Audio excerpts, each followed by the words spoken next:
All right, Travel Diaries, Las Vegas. This is the most epic Vegas trip ever, day one. And what makes the most epic Vegas trip ever? Well, I'd say 23 days and 8 different hotels. That's right, 23 days on the Las Vegas Strip, 8 different hotels. I'm a little nervous because in Vegas, minutes seem like hours, hours seem like days, days seem like weeks, and weeks seem like months. Months seem like years, I guess. So if I'm here for almost a month, I have no idea what to expect. Frankly, I'm a little nervous. This is my 4th Vegas trip, and I'd say about 4 to 5 months. On my 3 previous trips, the first trip was 12 days. The second trip was 12 days. And then my last trip, my 3rd trip, was 9 days. So I've gone 12, 12, and 9. I'm pretty much going double my longest trip, 23 days. Now that I think about it, this is my longest vacation. I put vacation in air quotes because it's not really vacation. I'm working pretty diligently and feverishly. But this is my longest travel trip ever. I'm talking Europe, I'm talking Asia, I'm talking South America. I've never traveled for 23 days at a time.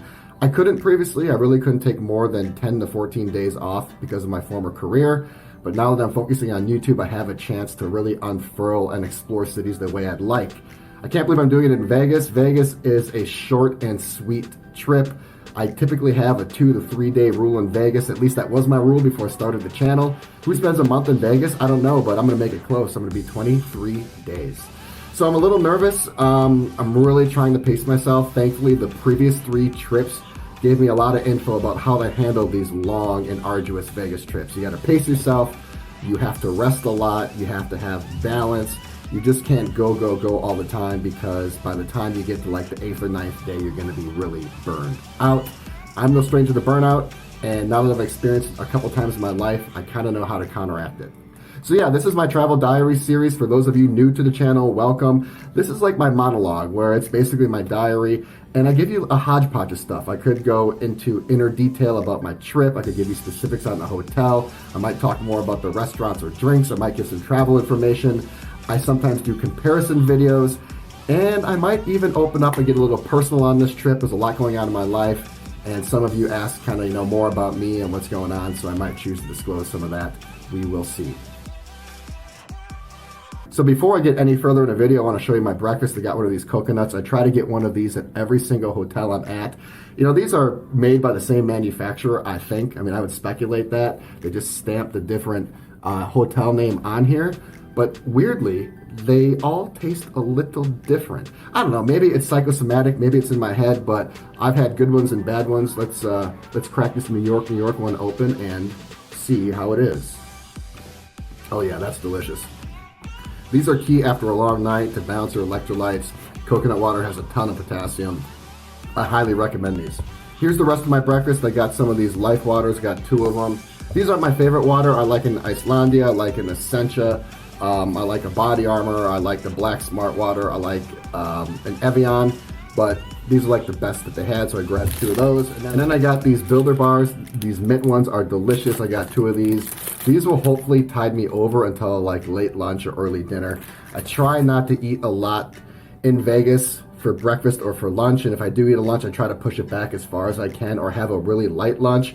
If you follow the channel and watch my videos, you know I'm a glutton. I'm no stranger to awesome food and drinks. It's a big part of my channel, but you can't do that on every meal. It's unhealthy, and plus I like to try to stay fit. So I try to limit it. I try to go really big at night, and I try to be really sparse during the day. So let me overview the trip a little bit. I'm not gonna tell you the hotels I'm going to stay at. I will probably reveal them right before I leave to the next one, but I'm not going to give you all 7 right now. You're going to have to hang around with me and see where I go. I like to keep a bit of mystery and a bit of an element of surprise. But I will say the hotels are really different. I have a really nice, diverse portfolio of hotels I'm going to stay at. Some I've never stayed at before, others I've stayed at and can't wait to go back. There's some heavy hitters on the list, there's some kingpins, and there's also some ones you may not expect. So I'm really looking forward to bringing that diverse content to the channel. After I finish these 8, I think I'll have about 19 or 20 Vegas hotels on the list. And these are all the best Vegas hotels, all on the strip, all the ones you want to see. Nothing really on the fringe or really off strip. I did stay at a JW Marriott off strip a few months ago, but I'm not even counting that. So I think when I'm done in totality, I'll have around 19 or 20 Vegas Strip hotels at 3 days apiece. That's about, 2 months in Vegas. That's pretty crazy. I never ever thought I'd be in Vegas this much, but because of the current times, there aren't that many places that are open. I mean, you have Miami, which is pretty much open. You have Vegas that is somewhat open. And then if you just want to stay on a North American content, you have Mexico, but that's a little harder to travel to right now, though I do have a trip planned for there in May. I want to do a channel update real quick. I want to talk about where I've been. I haven't been posting as much as I'd like to. I've been really busy personally. I've taken a bit of a break. I foreshadowed that in some previous videos. I talked about being burned out, and I wasn't having a lot of fun. You know, this YouTube thing is new to me. I'm self-taught.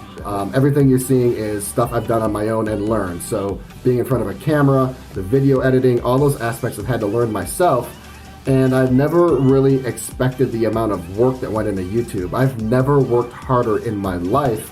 So managing that workload along with a personal life has been really difficult, but I think now I finally have a good grasp on it. So during some personal time over the last couple of weeks, I spent some time in Miami. I went down to Coral Gables. I love Coral Gables. You will definitely see Coral Gables content on this channel in the future. I found some epic restaurants and bars and lounges.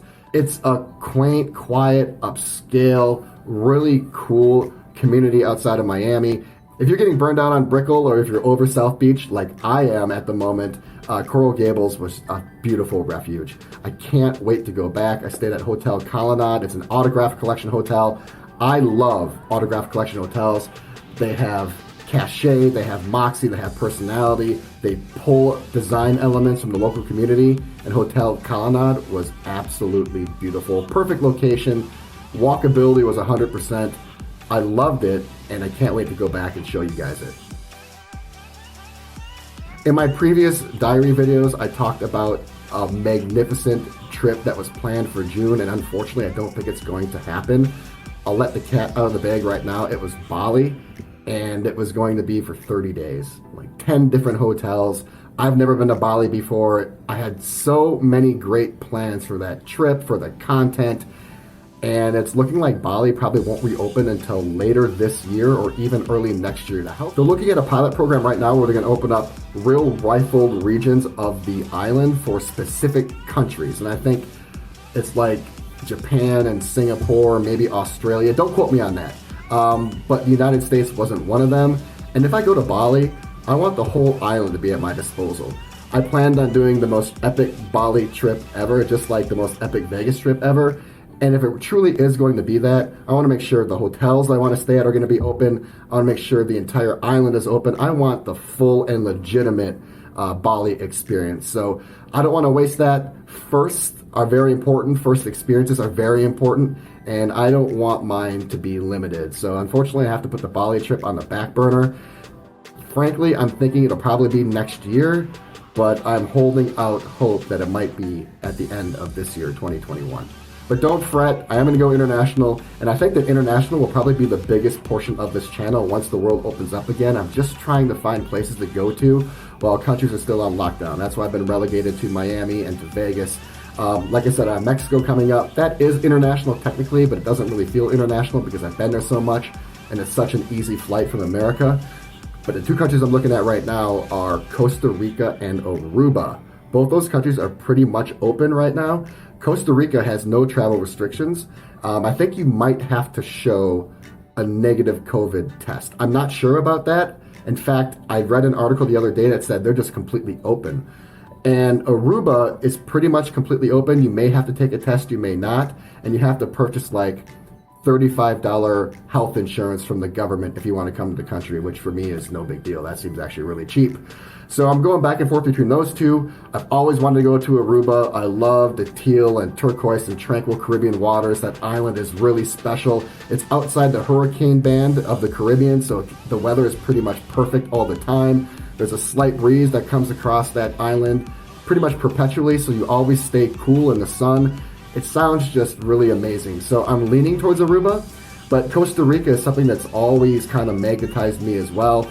The hotels I want to stay at are a little further spaced out, but that just kind of leads to more adventure, trying to get from place to place. So I'm thinking Aruba, I'm thinking Costa Rica. I'm keeping my eye on the news, and if another country catches my eye, I will tell you about it. So that's it for my first entry on this trip. I'm going to be doing a lot more stuff. Like I said, I'm going to be talking about some comparison videos, giving more details on the hotel, talking about the food and the drink, maybe giving some travel insights, and like I said, might have some personal stuff to share as well. Who knows? We will see, but you won't see it on this video. You'll see it in the next one.